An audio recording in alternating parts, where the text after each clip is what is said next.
Thank you for joining us with Kingdom is Within, unspoken truths about the Messiah Jesus, a black extraterrestrial being.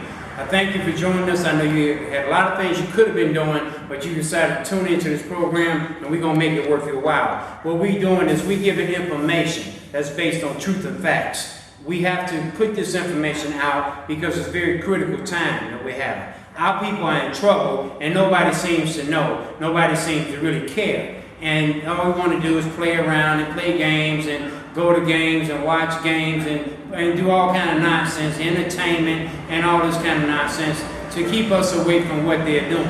And a lot of times I find our people and a lot of ministers in the church, and we are running around here complaining that the devil is being a devil.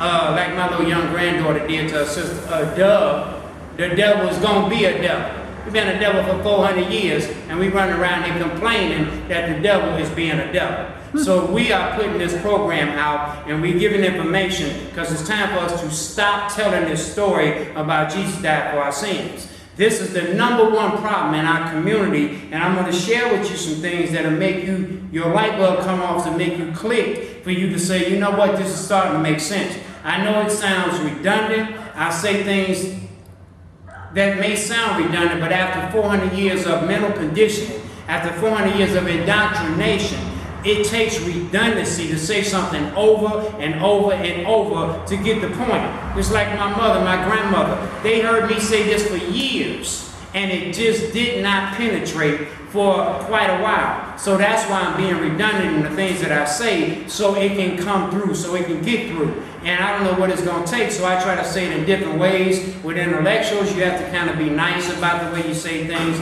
With street people, I can say things to be a little bit more clear. But to be specific about why we're doing this program is because I'm very clear as to what needs to be done today. I was talking about this book called David Walker's Appeal, and I'm going to get to that in a little while. David Walker's Appeal is a very important book. Every black household must have a copy of this book called David Walker's Appeal. This book was written in 1829, and for what this brother wrote, they killed him in 1830. And I'm going to share with you something in the book of Revelation, because you have to understand something. I don't know many churches that are preaching from the perspective of the prophecies that are taking place. They have this saying going around talking about there's nothing sure but death and taxes. Let me tell you something. There's nothing sure but life and the fulfillment of prophecy. Damn the death and taxes, because there's no such thing as death, and there's no such thing as taxes if you know what to stand on with the government. And when it comes to Abraham's children, the children of the slaves, all you have to do is stand on what's called the 1857 Dred Scott decision. That Dred Scott decision is very clear when it tells us that no descendant of an African slave can be a citizen in the state in which you live or in these United States. So that means that every descendant of an African slave that pay a tax, you do not have to pay that tax because a Supreme Court decision said that you are not a citizen. And they just passed the 13th, 14th Amendment talking about everybody born in this country are citizens. Well, that was a flim-flam, because remember, they were dealing with slaves, people that had been, their intellect had been totally taken away from them so they could tell our people anything. And we still, at this day and time, we cannot allow these people to just keep telling us anything. We are intellectuals, we are intelligent, we are the descendants of these people that they reduce their mentalities down to that of a beast where they can tell them anything. So with the book of David Walker, this was a brother who was in a meeting with slave owners when they was having a meeting saying that we must reduce these people's mentality down to that of a beast so that they would absolutely obsess and possess their apathy. Apathy means that you have just accepted things the way they are. And it would get them to the point that they would not even consider changing anything. So this is what these people were talking about doing in 1829 at a meeting that he was at. They were talking about doing it before then, but at this meeting, they didn't have no problem with him sitting there because they thought he was one of these ignorant slaves. They thought he was one of the people that they had reduced his mentality and removed his intellect. But he fooled him because the brother was very eloquent with the way he wrote this book. And he wrote it in 1829. Because of what he wrote, they killed him in 1830. But he said his life belonged to God. He didn't care nothing about that. So obviously, this brother's spirit moved him to do what he did, because when you read this book, it's taking you back in time and it's showing you exactly what these people did. So he asked his slave a question. And listen to what this grown man said. Forget him being a slave. It was a grown black man that said, a nigger should not have enough sense, than just enough sense to work for his master. Now this is what came out of the mouth of a grown black man. So it goes to show you exactly what they were doing. This was their mission, and this is what they had accomplished with our people. Now just think about that. The door to his common sense had been completely shut. And that is what has happened to us to this day. You got a lot of niggas running around and talking about, oh, I got a degree in this and I got a degree in that. Nigga, that don't mean nothing. You got a degree from Mr. Gilmore's school. You got a degree from what the slave master indoctrinated you with what he wanted you to believe. You do not have a degree in real education. Real education is based on truth backed by facts. All them degrees you got don't mean nothing because you can't prove it. Other than math and science, forget about it. Everything else they lied about. They can't lie about math and they can't lie about science. Well, I don't know now. They're lying about science too now. So, you know, these people are liars by nature. This is what they do. And our people run around here complaining at the devil being the devil. Oh my God. What else can the devil be but a devil? And on that note, it's important to understand the nature of a people, because all my life I always wondered, what's wrong with these people? We were some of the first children to go to Gage Park when it was all white, over near Marquette Park. I will never forget this as long as I live. When we moved over there, I got two friends of mine there. We were the first black families living over in that area. I will never forget riding through the neighborhood. They had black men hanging from their porches for Halloween. This was these people. We going to school, they got black men laying in coffins and stuff. We had to be escorted with policemen. So these people started doing things to us, we started doing things to them, and that was the way it was back in those days. So all my life I was questioning what was wrong with these people. And then getting off into the street after the race riots and everything, robbing white stores. I'm just being real about this. My mother didn't raise me to rob businesses. I never robbed a black business. So something happened to my mentality to make me do the things that I did, and I would never forget, things can happen that can completely change your life and completely change the way you think. I would never forget us being on the block and some white boys riding down the street shooting at us, and we jumped behind cars. Before they got to the corner, the white police came around the corner and pulled up, break it up, what's happening? We say, hey, the white boys shooting at us. Instead of them chasing them white boys, they said, okay, break it up. And they creeped off.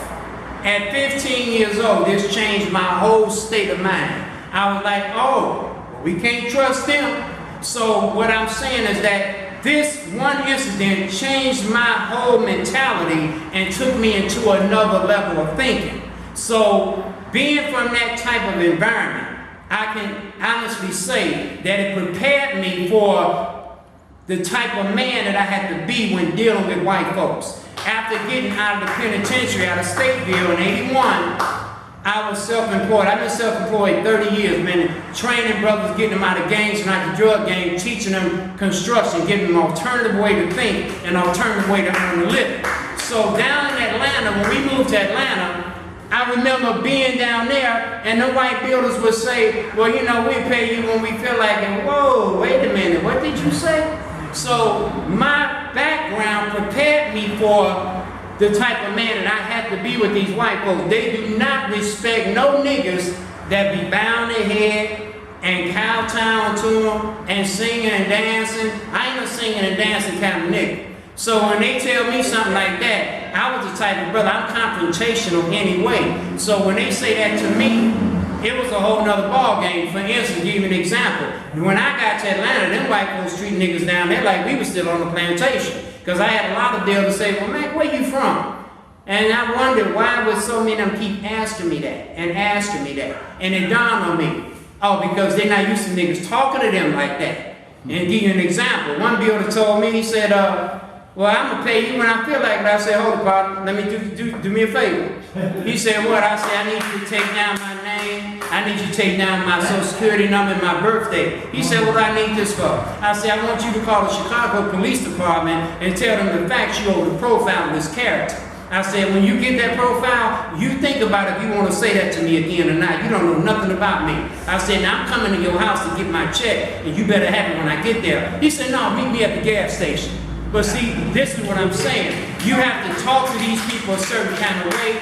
They only respect us when we are being men to them, and we standing up and we coming on with it. That bending over and talking to them like, okay, well, you know, you can pay me. No, we ain't doing none of that. So what I'm saying is that they only respect us when we are being men. They do not respect our people. They do not respect all them politicians and stuff, because them niggas ain't being men. Them women ain't being real women. They down there allowing the white folks to do whatever they want to do. And I learned that in Atlanta with them people, they just want to do what they want to do, but you can't do what you want to do with me. I'm not that type of person. It don't run in my blood. And we got a lot of our people that feel the same way. So I've always said that if you got the people that want to deal with them white folks and do what they let them white folks do what they want to do, look, I'm all for separation. Because the scripture is also very clear about the separation of the sheep and the goat. We are the only animals on this planet that have integrated along with the wolves. We are the lost sheep that Jesus was looking for. We the lost sheep that Jesus was talking about. And we have integrated amongst the wolves, and we don't have a clue what we're dealing with. I'm getting to the nature of these people because it's critical for you to know the nature of a people. They say that this is Satan's world and the world is ruled by devils. Well, what color are the people that rule the world? I'm not going to say what color are they, because they're anything but white. We've been used to calling them white, but these people are not white. Let's be clear about that. White is purity. So ain't nothing white about these people. These people are mountainous Caucasians, or what you want to call Caucasus Asians, a dead Asian. You have to know the words that they're dealing with, Caucasoids, whatever you want to call them, but they are not white. There's nothing pure about these people. And so I'm going to get away from calling them white folks too. But the thing is, the nature of these people, Elijah Muhammad said, these people are the devils that you've been reading about. Nobody's talking about that no more. But I always ask the question, even in Atlanta, what's wrong with these people? Because the way they was trying to treat us down there, and I got tired of being confrontational with them. So I was asking that question, and I was led to read Elijah Muhammad's books. That's why I be espousing Elijah Muhammad. He was truly a messenger. Not until I read what this man said about this race of people did it click in my mind. I said, oh my God, that's what's wrong. That's what's wrong with these people. That's why these people are acting the way they act. They cannot help themselves. It is in their nature to do what they do.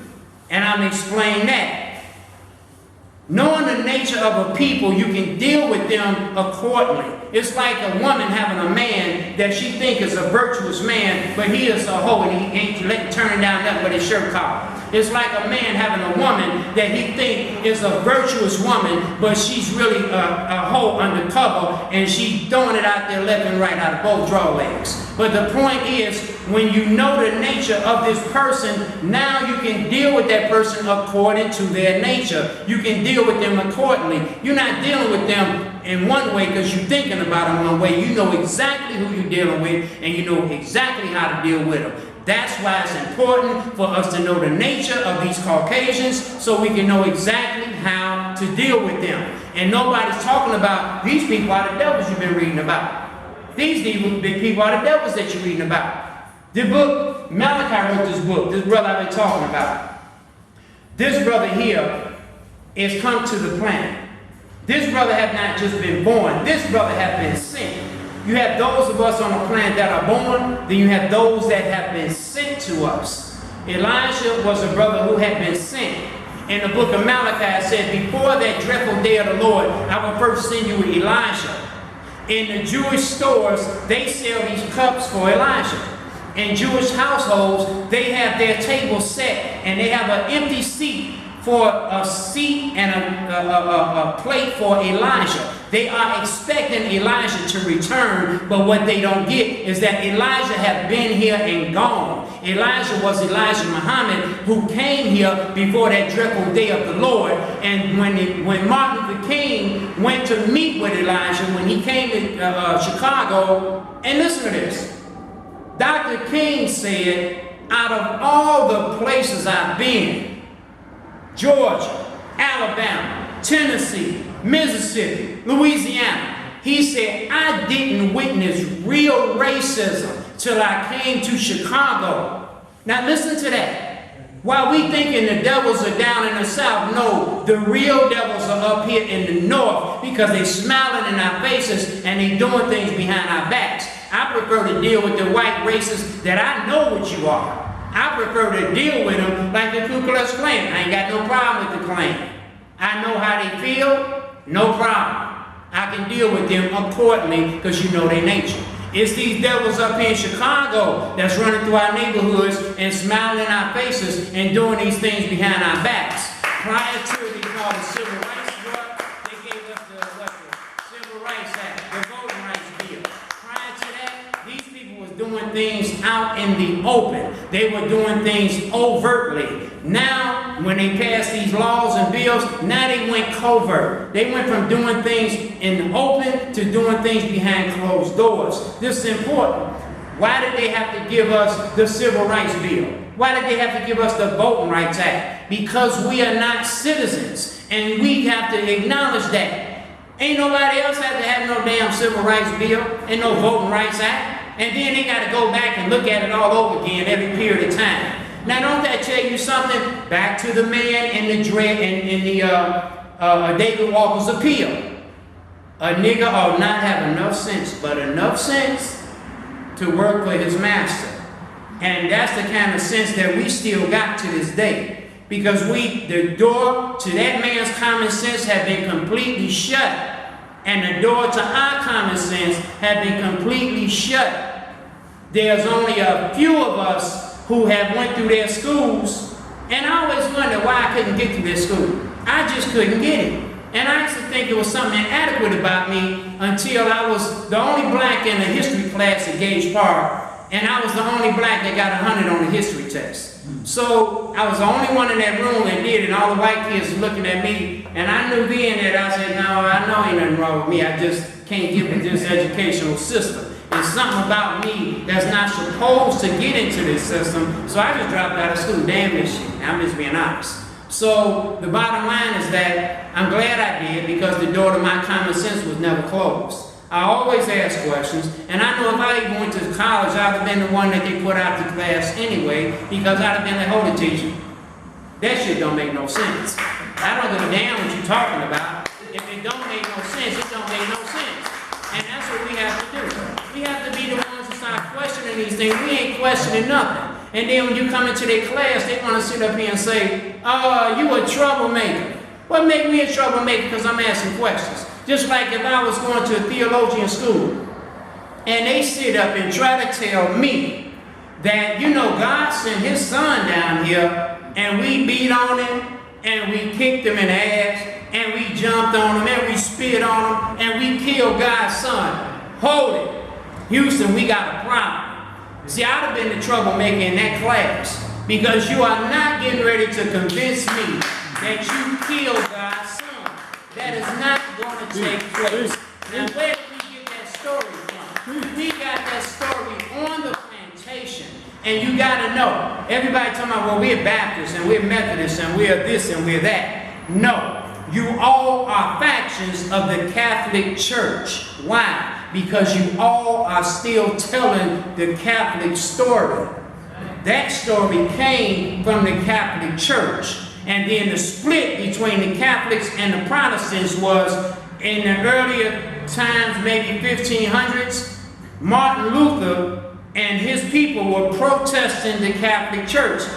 But they wasn't protesting that story. They were protesting other things. So during the time of their protesting, they became known as the Protestants, because they were the first protesters. These first people who followed Martin Luther became known as the Lutherans. And as they broke up and split up, but remember, they were still telling the story that they killed God's son. Then you had those that became Baptists, said, we believe in baptism. So they were the Baptists. And then others said, we believe in a new method of doing things. These are the Methodists. Then you had the Jehovah's Witnesses. We believe in Jehovah's God, Jehovah's Witnesses. And then those want to keep the 7-day holy, the 7-day Adventists. And then the niggas tried to get into the Methodist group. They wouldn't allow no niggas to get into the Methodist group, so they started the African Methodist Episcopal and all this nonsense. But the bottom line is that niggas couldn't be Jehovah's Witnesses, and that's the hardest nut to crack, because they are to this day, and this is to the Jehovah's Witnesses, please wake up and snap to attention. You all are knocking on our people's door with these images of nothing but white people. Do you know that there's a time when no niggas could be Jehovah's Witnesses? And you are knocking at our people's door. The only reason they allowed you niggas to get into the Jehovah's Witness faith is so they can build more kingdom halls, so they can bring in more money from the black community. And now you got all these Jehovah's Witnesses running around and passing out their literature. I grabbed some literature from a woman's Jehovah's Witness, and she said, well, your brother here, and I took her literature. So I said, hold it, sister. So I got one of my CDs. I said, here, take this. Oh, no, we can't watch it like that. I said, well, here, just said, no. She threw her hands up like I was handing her a plague. I mean, seriously, these people are crazy. All of the books that they have, there's the only black images in these books. The only black images in these books are images of black people sitting down, listening to white instruction. From Adam to Noah, from Abraham to Moses, from Jesus to Muhammad, all of these prophets were black people, but in the Jehovah's Witnesses books, all of them are white. Every one of them. And then they added insult to injury. They made that book called Exodus and had a little white boy, a little Caucasian boy playing God. Are you kidding me? We don't protest stuff like that. That's what I mean when I say the door to our common sense has been completely shut. I saw that movie and I was so appalled by that. They got a little Caucasian boy with blue eyes playing God. I mean, this is what they're throwing at us right now. And ain't nobody talking about it, so that's why I'm like, you know what? We have a duty right now. And I am very thoroughly convinced of what that duty is. And that duty is to say this every chance we get. Jesus did